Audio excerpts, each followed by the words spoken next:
क्या आपने गौर किया कि अध्याय 2 में ऐसे किसी राज्य का जिक्र नहीं है जिसकी राजधानी दिल्ली रही हो। इसकी वजह यह है कि दिल्ली महत्वपूर्ण शहर 12वीं शताब्दी में ही बना। हाय एवरीवन, कैसे हैं आप सब। स्वागत है आपका हमारे चैनल रियल पढ़ाई में। यहाँ पर हम करते हैं रियल सोर्स से रियल तरीके से पढ़ाई, word to word, line by line simplify करूँगी मैं एनसीईआरटी को। तो अभी तक जो हमने कंप्लीट कर लिया है क्लास 6 की इतिहास की एनसीईआरटी हमने कंप्लीट कर ली है। अब हम आ गए हैं क्लास 7 की इतिहास की एनसीईआरटी में, जिसमें 2 चैप्टर हो गए हैं। आज हम पढ़ेंगे तीसरा चैप्टर, जिसका नाम है दिल्ली 12वीं से 15वीं शताब्दी। तो जो पिछला चैप्टर हमने पढ़ा था वो हमने 7वीं से लेकर के 12वीं शताब्दी तक का पढ़ा था, और फोकस में जो एरिया थे वो कहीं ना कहीं कन्नौज और पटना और साउथ के कुछ एरिया थे, जैसे कि कांचीपुरम, तंजावुर और उरैयूर, मदुरै, ये सब चीज़ें फोकस में थी। लेकिन अब जो एरिया फोकस में है वो है दिल्ली। अब जो केंद्र होगा वो दिल्ली होगी, और दिल्ली अब जो केंद्र बनेगी तो केंद्र ही बन जाएगी, लास्ट तक दिल्ली ही रहेगी। तो फोकस करते हैं आज के चैप्टर पे। एक बार इंश्योर कर लीजिए कि आपने अपना पेन, ब्लैंक पेपर और ब्लैंक मैप ले लिया है। बिना किसी देरी के आज शुरू करते हैं अब हम चैप्टर अपना, अध्याय 3, दिल्ली 12वीं से 15वीं शताब्दी।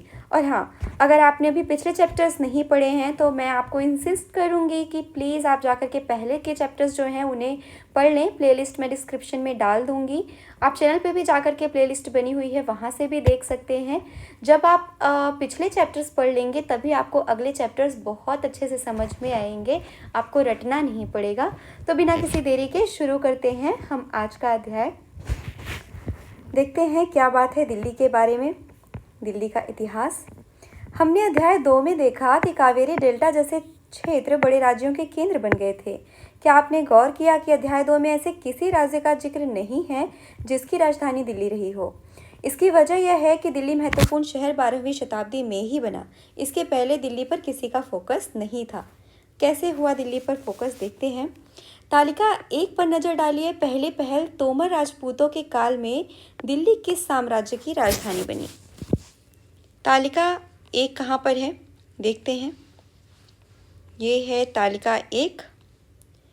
तो तोमर जो राजपूत वंश है, यहाँ पे तोमर, और यहाँ के राजा हैं अनंगपाल। तो 1130 यानी 12वीं शताब्दी के पूर्वार्ध में, पूर्वार्ध का मतलब होता है कि 50 के पहले का टाइम, और उत्तरार्ध का मतलब होता है 50 से 100 तक का। किसी भी शताब्दी में 100 साल होते हैं, तो पहले के 50 साल पूर्वार्ध होते हैं और उत्तरार्ध होता है जो सेकेंड 50 साल होता है। तो अनंगपाल नाम के जो राजा थे उन्होंने फोकस किया दिल्ली पे। देखते हैं कि ये इनके साम्राज्य की राजधानी बनी तोमर राजपूतों के काल में।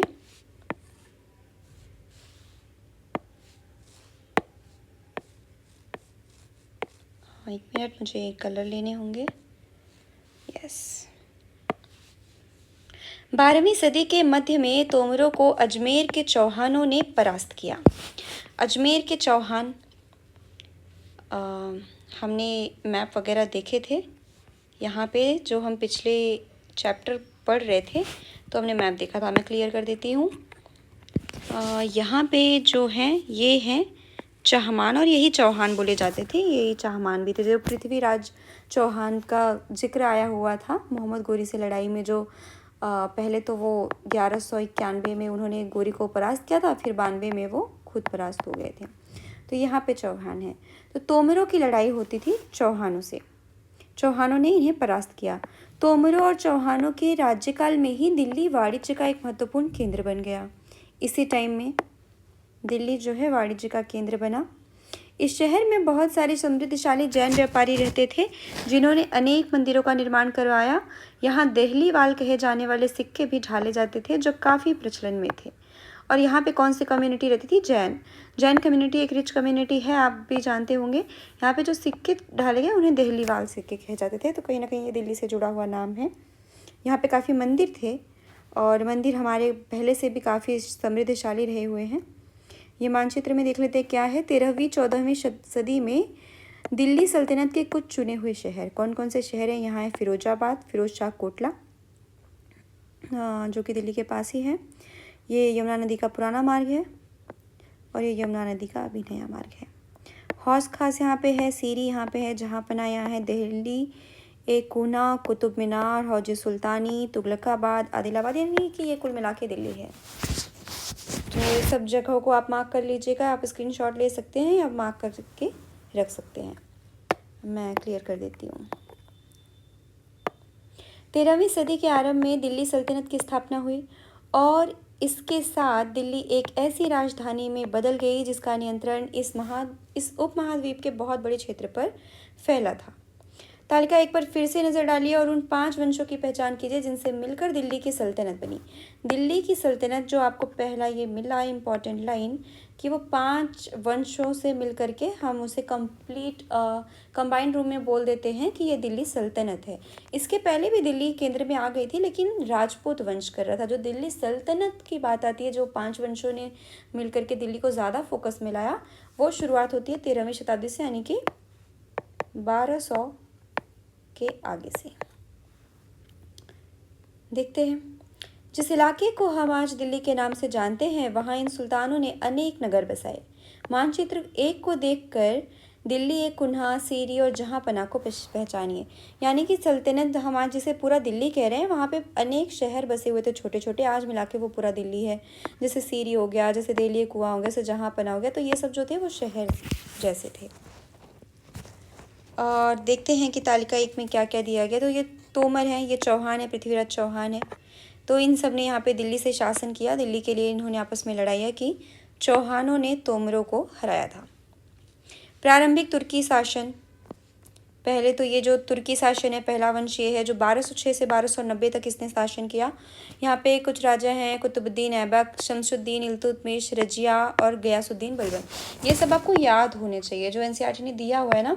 ये क्रमशः भी ये पूछ लिया जाता है कि किसके बाद कौन आया, किसने किस टाइम तक राज किया। तो ये आपको अच्छे से याद करना पड़ेगा, लिख कर याद हो सके लिख के याद करिए, बोल के याद करिए। पर एक ओवरव्यू दिमाग में रखिए कि 1206 से 1290 यानी कि 84 साल जो है वो तुर्की शासक रहे हैं। उसमें 4 शासक हैं। कुतुबुद्दीन ऐबक, इनका 4 साल का शासन है। शमसुद्दीन इल्तुतमिश, इन्होंने लगभग 26 साल का शासन किया है। रजिया ने 4 साल का शासन किया और उसके बाद का शासन गयासुद्दीन बलबन ने किया। फिर उसके बाद खिलजी वंश आता है जो 1290 से 1320 आता है। इसमें 2 ही हैं, जलालुद्दीन खिलजी और अलाउद्दीन खिलजी। इनका अलाउद्दीन खिलजी को तो सब जानते हैं, जलालुद्दीन खिलजी भी हैं। तुगलक वंश उसके बाद आता है 1320 से 1414 तक। इसमें 3 शासक हैं, गयासुद्दीन तुगलक, मोहम्मद तुगलक और फिरोज शाह तुगलक। तो ये नाम याद हो जाएंगे। इसमें 4 हैं, इसमें 2 हैं, इसमें 3 है। और सैयद वंश में जो एक ही है वो खिजर खान है। इंपॉर्टेंट शासकों का नाम देगा। शासक तो और भी रहे होंगे, बट इंपॉर्टेंट शासक जिनको हमें जानना ज़रूरी है, हमें पता होना चाहिए। 1414 से 1451 लोधी वंश, 1451 से 1526 बहलोल लोधी। उसके बाद आएगा मुगल वंश, जो हम अगले चैप्टर में पढ़ेंगे। तो हमें ये याद हो गया होगा। अगर नहीं याद हुआ है तो आप 1-2 बार वापस से देख सकते हैं। कुतुबुद्दीन ऐबक, उसके बाद इल्तुतमिश, उसके बाद रजिया, उसके बाद गयासुद्दीन बलबन। खिलजी वंश में जलालुद्दीन खिलजी, अलाउद्दीन खिलजी। और तुगलक वंश में गयासुद्दीन तुगलक, मोहम्मद बिन तुगलक, फिरोज शाह तुगलक। सैयद वंश में खिजर खान और लोधी वंश में बहलोल लोधी। आप आँख बंद करके और वीडियो को पॉज करके यहाँ पे 1-2 बार कोशिश कर सकते हैं खुद से लिख करके देखने की। जब आप खुद से लिखेंगे तो आपको लगेगा कि हाँ आपने लिख लिया है। तो दिल्ली पर एक दिल्ली सल्तनत ने कैसे राज किया है, इसका है ये एक ओवरव्यू। ये 5 वंशों ने मिलकर के दिल्ली सल्तनत को बनाया हुआ है। देखते हैं कि सुल्तानों के अधीन दिल्ली कैसी थी। इतिहास, तारीख और तवारीख। तारीख एक वचन है, तवारीख बहुवचन है। जो सुल्तानों के शासन काल में प्रशासन की भाषा फारसी में लिखे गए थे, यानी कि जो इतिहास लिखे गए थे सुल्तानों के शासन काल में, वो तारीख और तवारीख प्रशासन की फारसी भाषा में लिखे गए थे। तवारीख के लेखक सचिव, प्रशासक, कवि, दरबारियों जैसे सुशिक्षित व्यक्ति होते थे, जो घटनाओं का वर्णन भी करते थे और शासकों को प्रशासन संबंधी सलाह भी देते थे। वे न्याय संगत शासन के महत्व पर बल देते थे। तो ये जो लोग थे, ये ऐसे व्यक्ति होते थे जो घटनाओं का वर्णन करते थे, जो तवारीख लिखते थे। एक न्याय चक्र देखते हैं कि ये क्या है। 13वीं सदी के इतिहासकार फ़ख्र-ए-मुदब्बिर ने लिखा था। फ़ख्र-ए-मुदब्बिर राजा का काम सैनिकों के बिना नहीं चल सकता। सैनिक वेतन के बिना नहीं जी सकते। वेतन आता है किसानों से एकत्रित किए गए राजस्व से, मगर किसान भी राजस्व तभी चुका सकेंगे जब वे खुशहाल और प्रसन्न हों। ऐसा तभी हो सकता है जब राजा न्याय और ईमानदार प्रशासन को बढ़ावा दे। यानी कि कहीं ना कहीं अब लोगों के बारे में सोचा जा रहा है और एक खुशहाल, एक अच्छे गुड गवर्नेंस के लिए सोचा जा रहा है और जड़ तक सोचा जा रहा है कि गुड गवर्नेंस एक्चुअल में कैसे आएगी, पूरी ज़मीनी स्तर पर, बेसिक लेवल तक पर सोचा जा रहा है कि किसान जब खुश होंगे तभी वो अच्छे से राजस्व चुका पाएंगे। यहाँ देखते हैं क्या है। क्या आपको लगता है कि न्याय चक्र राजा और प्रजा के बीच के संबंध को समझाने के लिए उपयुक्त शब्द है? न्याय चक्र, चक्र क्यों है? क्योंकि ये चक्र जैसा बना हुआ है, मैं आपको दिखाती हूँ कि जैसे कि राजा का जो काम है, यहाँ राजा है वो सैनिक, उसे सैनिक चाहिए, सैनिक को वेतन चाहिए। वेतन कहाँ से आएगा? राजस्व से। और राजस्व कहाँ से आएगा? किसानों से। और किसान जब खुश होंगे, और खुश कब होंगे? जब राजा करेगा न्याय। ठीक है, तो ये चक्र है। जब राजा न्याय और ईमानदार प्रशासन को बढ़ावा देगा, और न्याय का मतलब क्या है? न्याय जब होगा जबकि ईमानदारी होगी।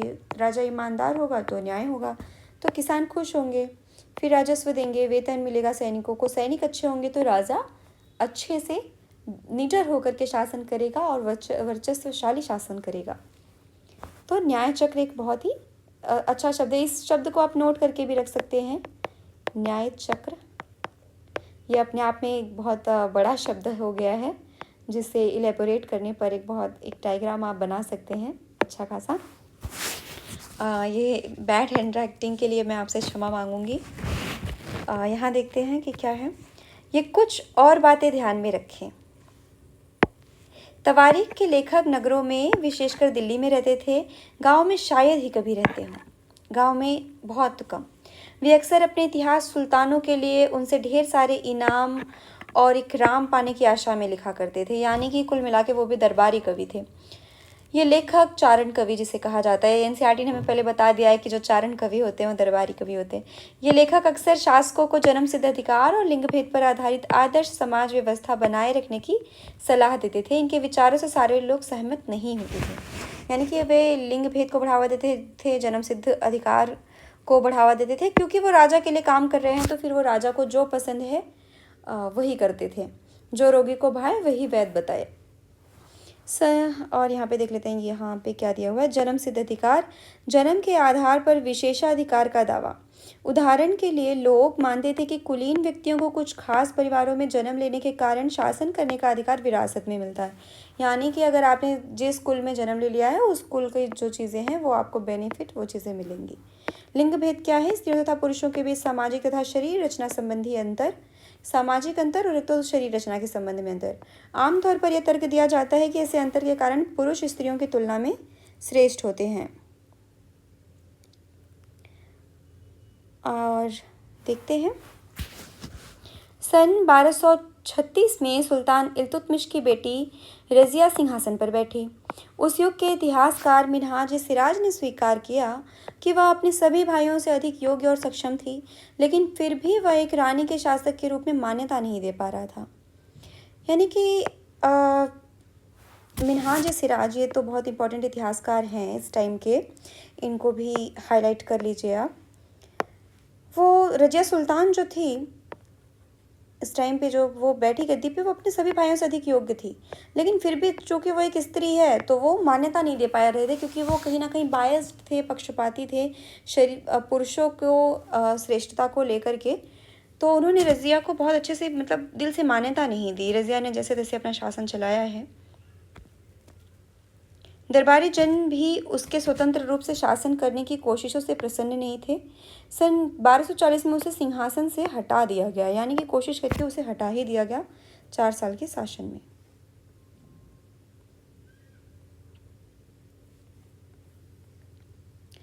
देखते हैं यहाँ के मिन्हाज सिराज के क्या विचार रहे हैं रज़िया के बारे में। ये जो भी ब्रैकेट में चीज़ें उन्हें बहुत ध्यान से पढ़ा करिए। और ये जो राइटर हैं, कवि हैं, जो भी इतिहासकार हैं, ये बहुत इंपॉर्टेंट है मिन्हाज सिराज। मिन्हाज सिराज का सोचना था कि ईश्वर ने जो आदर्श समाज व्यवस्था बनाई है उसके अनुसार स्त्रियों को पुरुषों के अधीन होना चाहिए। अरे वाह, कितना अच्छा सोचते हैं ये। और रानी का शासन इस व्यवस्था के विरुद्ध जाता था, इसलिए वह पूछता है खुदा की रचना के खाते में उसका ब्यौरा चूंकि मर्दों की सूची में नहीं आता, इसलिए इतनी शानदार खूबियों से भी उसे आखिर हासिल क्या हुआ। यानी कि सोच, कितनी छोटी सोच है कि जब खुदा ने उसे मर्द बना के नहीं भेजा है उसको, तो वो इतनी शानदार खूबियाँ उसमें कैसे हो सकती हैं एक औरत होकर के। और रजिया ने अपने अभिलेखों और सिक्कों पर अंकित करवाया कि वह सुल्तान इल्तुतमिश की बेटी थी। आधुनिक आंध्र प्रदेश के वारंगल क्षेत्र में किसी समय काकतीय वंश का राज्य था। काकतीय जो वंश है, आपने सुना होगा, नहीं सुना होगा तो आगे बताएगी एनसीईआरटी हमें डिटेल में, डोंट वरी। उस वंश की रानी थी रुद्रमा देवी। के व्यवहार से रजिया का व्यवहार बिल्कुल विपरीत था। रुद्रमा देवी ने अपने अभिलेखों में अपना नाम पुरुषों जैसा लिखवाकर अपने पुरुष होने का भ्रम पैदा किया था। यानी कि उस टाइम पे, जिस टाइम पे लगभग रजिया सुल्तान थी, रजिया सुल्तान के बाद रुद्रमा देवी ने भी राज किया, लगभग वही टाइम है 13वीं शताब्दी का ही, थोड़े टाइम बाद रजिया के।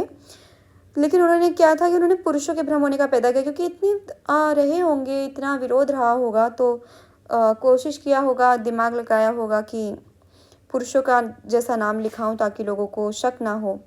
एक और महिला शासक थी कश्मीर की रानी दिद्दा, 980 से 1003, यानी कि वो रजिया से पहले थी। उनका नाम दीदी, बड़ी बहन से निकला है। जाहिर है प्रजा ने अपनी प्रिय रानी को यह स्नेह भरा संबोधन दिया होगा। यानी यहाँ पे जो प्रजा थी, जो इस समय पे मतलब 200 साल 300 साल पहले रजिया के बनने के, वहाँ पे लोगों ने अपनी रानी को कहीं ना कहीं सहमति दी हुई थी, अपना सहयोग दिया हुआ था, समर्थन दिया हुआ था, और उन्हें दीदी दिद्दा बोलते थे। मिन्हाज के विचार अपने शब्दों में व्यक्त कीजिए। क्या आपको लगता है कि रजिया के विचार भी यही थे? आपके अनुसार स्त्री के लिए शासक बनना इतना कठिन क्यों था? स्त्रियों के लिए तो आज भी दुनिया बहुत कठिन ही है, जबकि स्त्रियों के लिए सबसे अच्छा, सबसे आज़ादी का समय यही है। उस टाइम तो और कठिन रहा होगा। लेकिन रजिया ने क्या किया था कि वो उन्होंने लिखाया था कि वो इल्तुतमिश की बेटी हैं। रजिया ने अपना नाम अंकित करवाया था इस तरीके से, तो कहीं ना कहीं अपने पिता के नाम का सहारा लिया था। लेकिन फिर भी वो काबिल तारीफ था कि उन्होंने राज किया, इतना सबके विरोध के बावजूद। खलजी और तुगलक वंश के अंतर्गत प्रशासन, तो अभी तो हमने देख लिया गुलाम वंश, जिसे हम तुर्क वंश बोलते हैं। अब हम देखते हैं खलजी और तुगलक वंश के अंतर्गत प्रशासन, नज़दीक से एक नज़र कैसा था। दिल्ली सल्तनत, खिलजी वंश में कौन कौन थे? जलालुद्दीन खिलजी और अलाउद्दीन खिलजी। और यहाँ पे कौन थे? गयासुद्दीन तुगलक, मोहम्मद तुगलक और फिरोज शाह तुगलक। दिल्ली सल्तनत जैसे विशाल साम्राज्य के समेकन के लिए विश्वसनीय सूबेदारों तथा प्रशासकों की ज़रूरत थी। दिल्ली के आरंभिक सुल्तान, विशेषकर इल्तुतमिश, सामंतों और जमींदारों के स्थान पर अपने विशेष गुलामों को सूबेदार नियुक्त करना अधिक पसंद किया करते थे।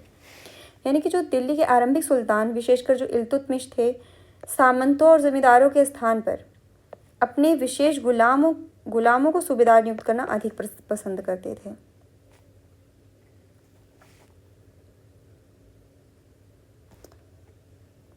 इन गुलामों को फारसी में बंदगा कहा जाता है तथा इन्हें सैनिक सेवा के लिए खरीदा जाता था। यानी कि अभी तक जो काम कर रहे थे सामंत और जमींदार, सामंत तो आप जानते होंगे कि जिन्हें जमींदार की और जागीरदार, जिन्हें कि कुछ ज़मीन दे दी जाती थी सैनिक सेवा देने के लिए, सेनापति या जो भी सैन्य सेवा देते थे उन्हें ज़मीन ही दे दी जाती थी कि आप उनका कर प्रशासन करिए ज़मीन का, और उन पर जो भी कर हैं उनको आप वसूलिए, तो उन्हें सामंत कहा जाता था। लेकिन अब क्या हो गया, अब इन्होंने अपने गुलामों को सूबेदार नियुक्त करना, मतलब वो किया, सूबेदार की नियुक्ति की अपने गुलामों को। और गुलाम क्या करते? गुलाम पूरी तरीके से खरीदे जाते थे सैनिक सेवा के लिए, और इन्हें बंदगा कहा जाता था। ये बहुत ही इम्पॉर्टेंट है। यहाँ पे जो गुलाम है, ये बड़े काम आए हैं इनके। तो उन्हें राज्य के कुछ बहुत ही महत्वपूर्ण राजनीतिक पदों पर काम करने के लिए बड़ी सावधानी से प्रशिक्षित किया जाता था।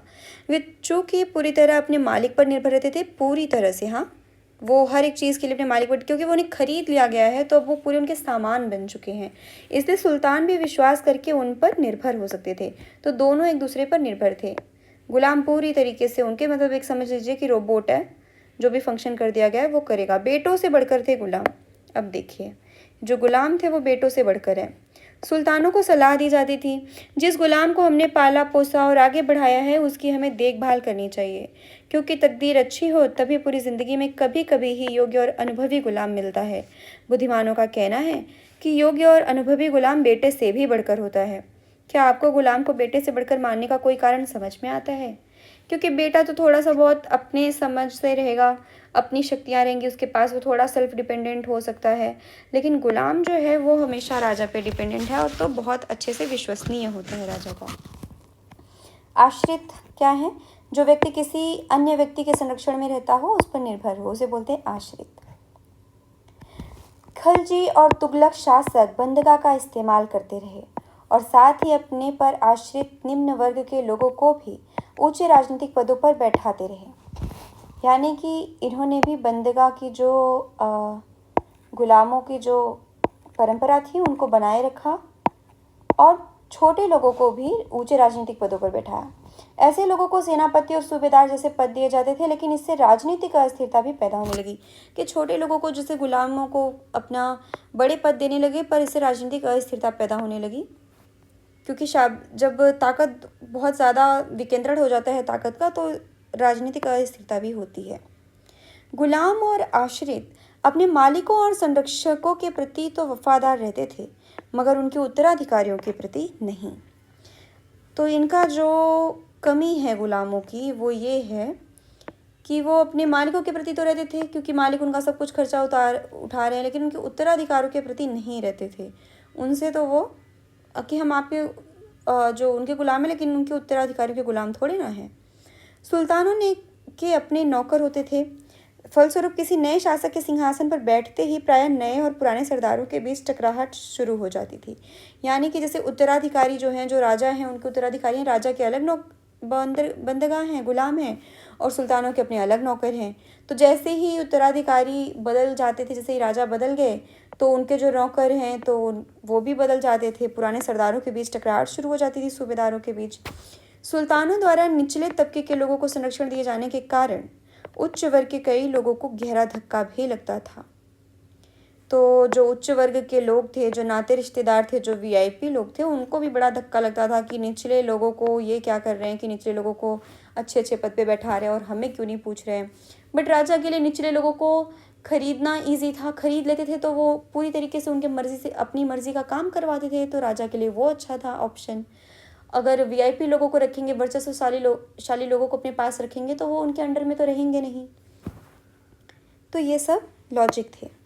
फारसी तवारीख के लेखकों ने निचले खानदान के लोगों को ऊंचे पदों पर बैठाने के लिए दिल्ली के सुल्तानों की आलोचना भी की है। ये भी इम्पॉर्टेंट है कि फारसी तवारीख यानी कि फारसी इतिहासकार जो थे, उन्होंने दिल्ली सुल्तानों की आलोचना की है कि आप निचले खानदान के लोगों को ऊंचे पदों पर क्यों बैठा रहे हैं। सुल्तान मोहम्मद तुगलक के अधिकारी जन, देखते हैं कैसे हैं इनके अधिकारी जन। सुल्तान मोहम्मद तुगलक ने अजीज़ खुमार नामक कलाल, शराब बनाने और बेचने वाला, फिरोज़ हज़ाम नामक नाई, मनका तब्बाख नामक बावर्ची और लड्ढा तथा पीरा नामक मालियों को ऊंचे प्रशासनिक पदों पर बैठाया था।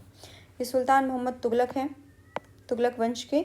तो इनको याद रखिएगा, ये इम्पॉर्टेंट राजा हो जाते हैं, जिनको भी ब्रैकेट में दिया है और जो भी कोई एक घटना ब्रैकेट में दी हुई है उसे आप ज़रूर से अच्छे से याद रखें। 14वीं शताब्दी के मध्य में इतिहासकार जियाउद्दीन बर्नी ने नियुक्तियों का उल्लेख सुल्तान के राजनीतिक विवेक के नाश और शासन करने की अक्षमता के उदाहरणों के रूप में किया है।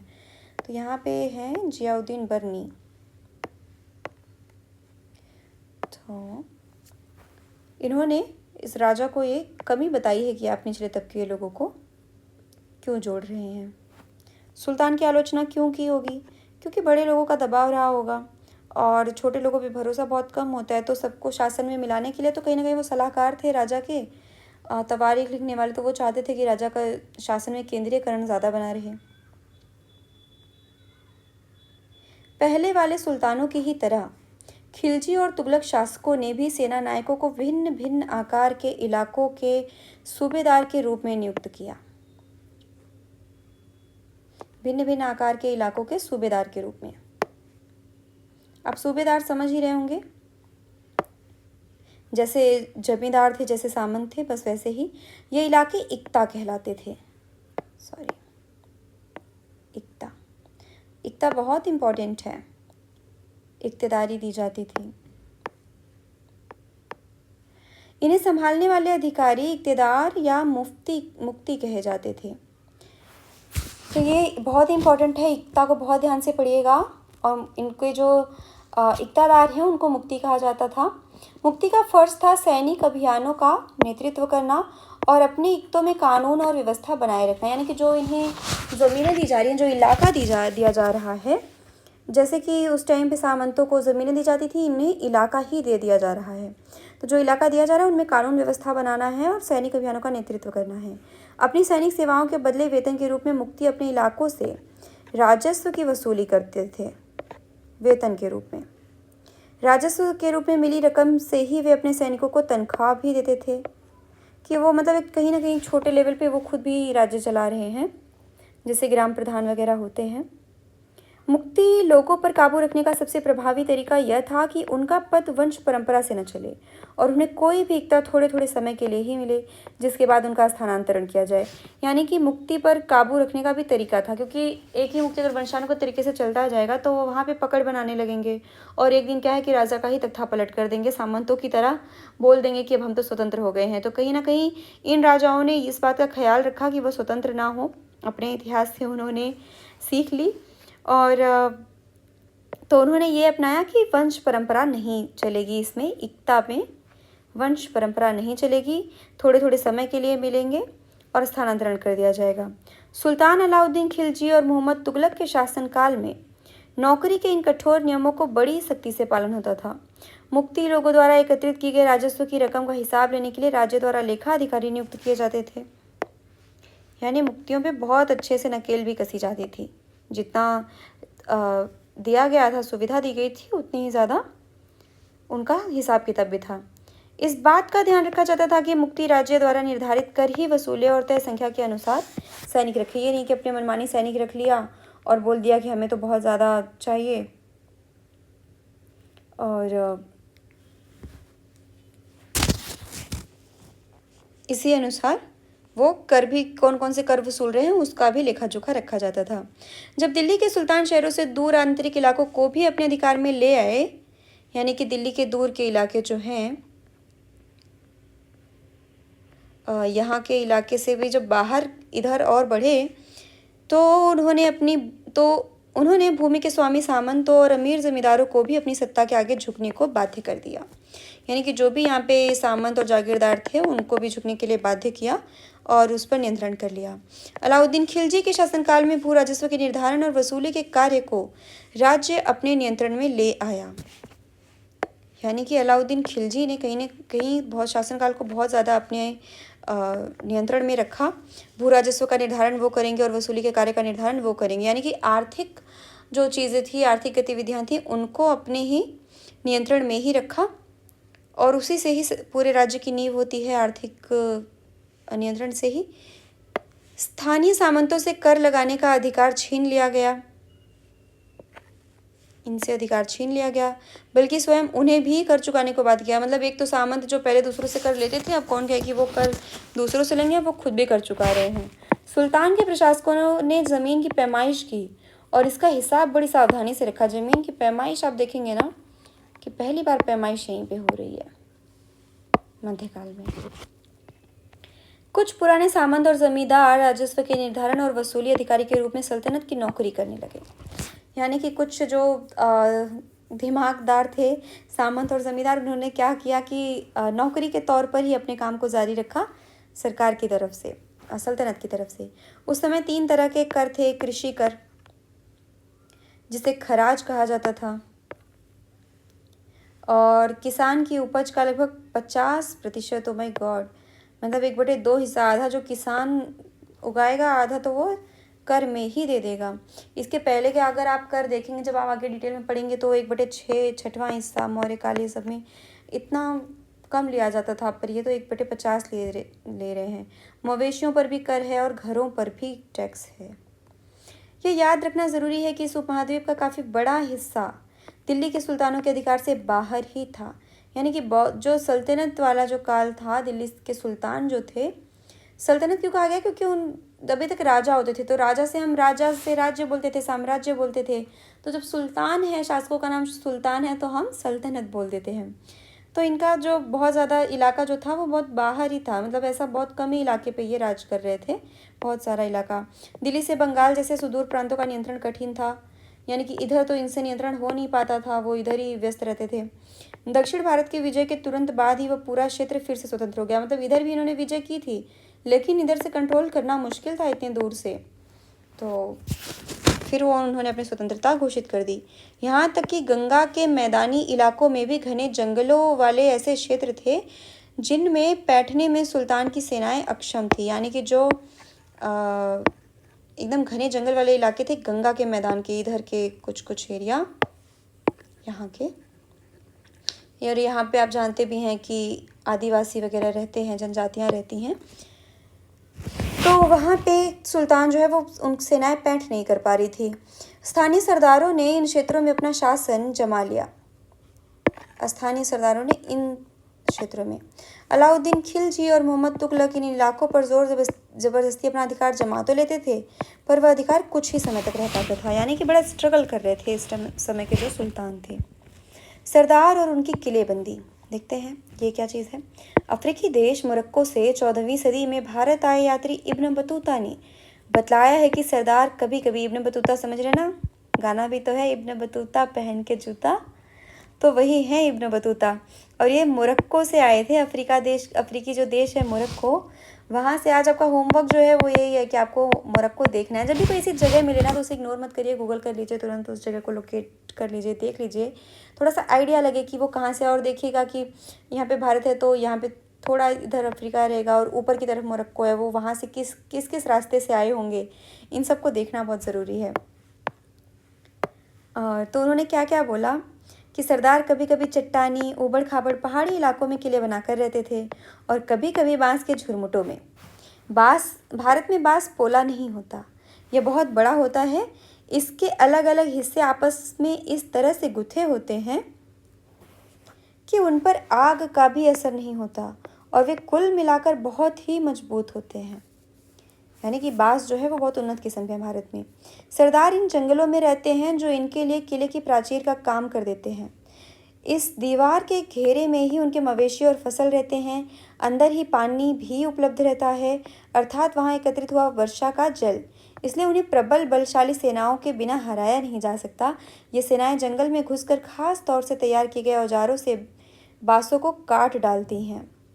सरदारों की रक्षा व्यवस्था का वर्णन कीजिए। यानी कि सरदार जो है वो अपना प्राकृतिक रूप से, कहीं ना कहीं गोरिल्ला, आपने सुना होगा गोरिल्ला टेक्निक जो होती है, वो उस तरीके से अपना जीवन यापन कर रहे हैं जंगलों में रह करके। तो जानवरों की तरह अपना जीवन यापन करना, और उसी में जो पूरी जंगल है उसका फ़ायदा उठाना। चंगेज़ खान के नेतृत्व में मंगोलों ने 1219 में उत्तर पूर्वी ईरान में ट्रांसऑक्सियाना, आधुनिक उज़्बेकिस्तान, ये सब शब्द आप याद रखने हैं आपको। ट्रांसऑक्सियाना, क्या नाम है? ट्रांसऑक्सियाना, जो कि आधुनिक उज़्बेकिस्तान में है। चंगेज़ खान, ये भी नाम बहुत महत्वपूर्ण है।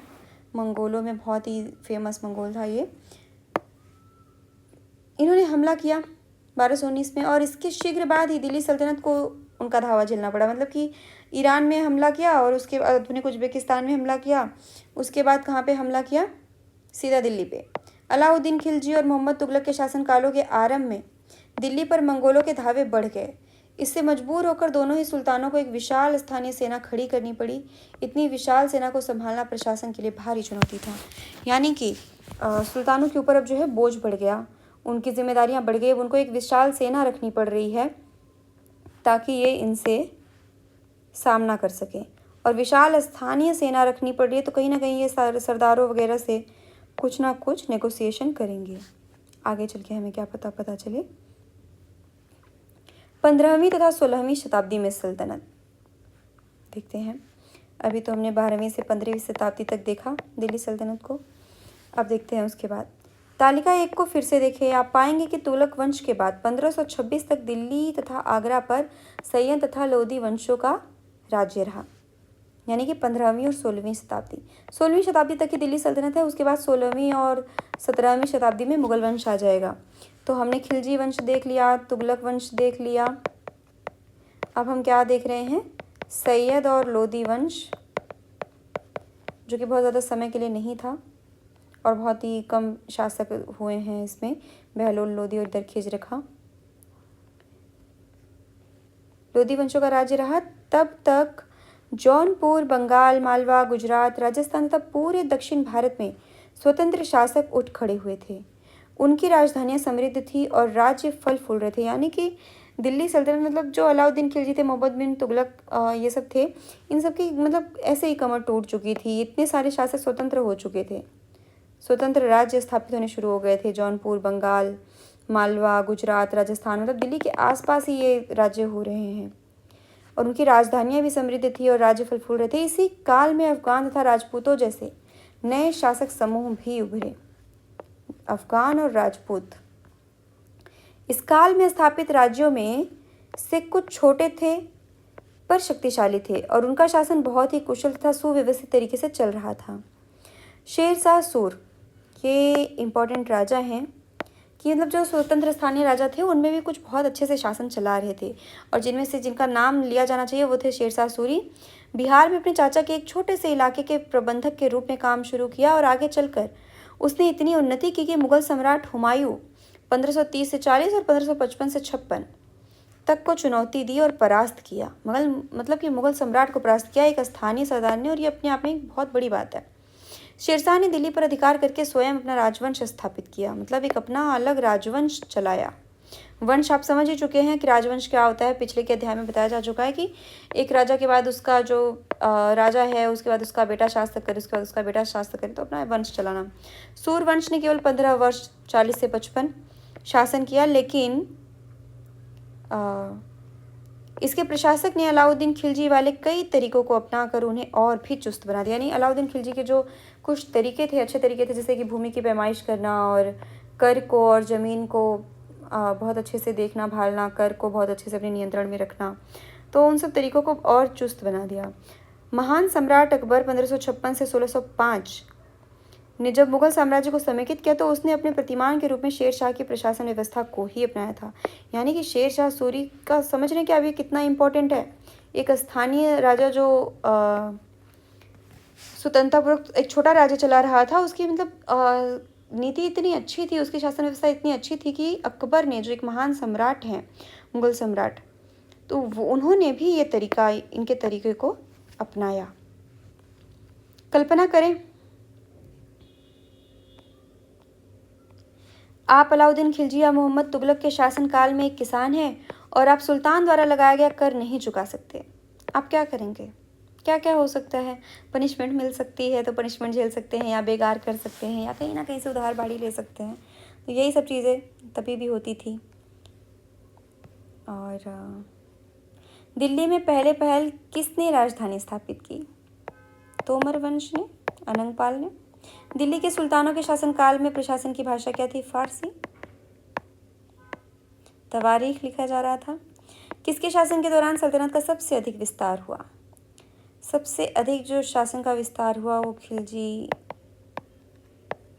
और तुगलक वंश के हुआ। इब्न बतूता किस देश से भारत आया था? मोरक्को। और ये सब क्वेश्चन पूछे जाते हैं कॉम्पिटिटिव एग्जाम में। न्याय चक्र के अनुसार सेनापतियों के लिए किसानों के हितों का ध्यान रखना क्यों जरूरी था? न्याय चक्र आपको याद होगा, मैंने बताया था, ये रहा न्याय चक्र, यहाँ पे आप वापस देख सकते हैं। तो किसानों का हित होगा तभी उन्हें अच्छे से राजस्व मिलेगा, और राजस्व मिलेगा तभी वेतन अच्छे से मिलेगा।